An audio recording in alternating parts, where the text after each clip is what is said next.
Hey everybody, it's me, Jason Torchinsky with the Autopian, and I'm here with the Hyundai Ioniq 6. It's a lovely new EV, a fascinating car. I've had it for a couple hours now of driving it around here in the beautiful Arizona desert, as you can see. And I want to share with you a couple little details and things I learned about it while driving it that I thought you might like to know. So, a couple of things. For one thing, as far as the interior, I think is quite good, and they use a lot of physical controls in the interior, so it's not just screen stuff. There are actual buttons and things.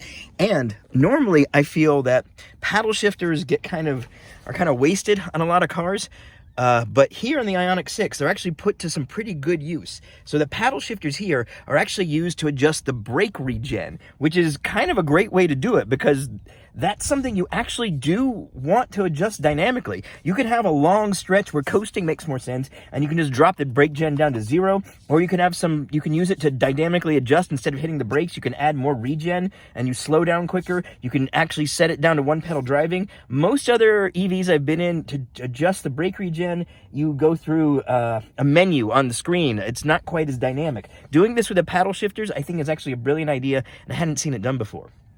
Also, Hyundai made a big deal of the fact they don't have a badge in the dashboard. Instead, in the center of the steering wheel, they have these 4 lights. The Morse code for H is actually just 4 dots, so it's a little Easter egg there. And also, they do give a little extra information when charging, and there's a couple other functions that it actually gives some information on. And they also said it's a big cost savings. I have trouble believing LEDs are actually cheaper than a plastic stamped badge, but who the hell knows? I don't know anything. Let's also look at the front trunk. So I actually do like their front trunk, not because it's big. I like it because it exists at all, because it really is pretty minimal. There's not a whole lot of space here, but there's enough for things like your cables and other incidentals, and I like that they just did it. There was some volume of space, so they said the customer deserves to have every bit of extra volume in this car. Let's give it to them. So they made a nice little area, and they weather stripped it. I appreciate that. I also did learn, though, in versions that don't have a dual motor, there's actually a lot more room under here. And in Europe, they get a deeper trunk than we get in America, because I think in America, they're afraid our poor, dumb American children will get caught in there and die. I think that's the reason. No one's given me a really clear definition of why we don't get the deeper trunk, but there is, on the ones that don't have an extra motor up front, there is volume there. So at least you're getting something. It could be more. Maybe there'll be an aftermarket where you can get them from, Europe or whatever, but, it's not bad. But at least they did it. I like it. Also, all the lighting design in this car is fantastic. They have all these LED-style pixels. I also think in America we get side marker lamps, which they don't have in Europe. One thing the Europeans have are cameras instead of mirrors. And if you actually look inside the car, I have to go around. There's parts of the dashboard where you can see that would have had the mirror displays on them. Let's see here if we can see it. So this area here on the dash would be a place for an LCD display for the camera mirrors on the European version. Inside is quite nice. There's a lot of room in the back.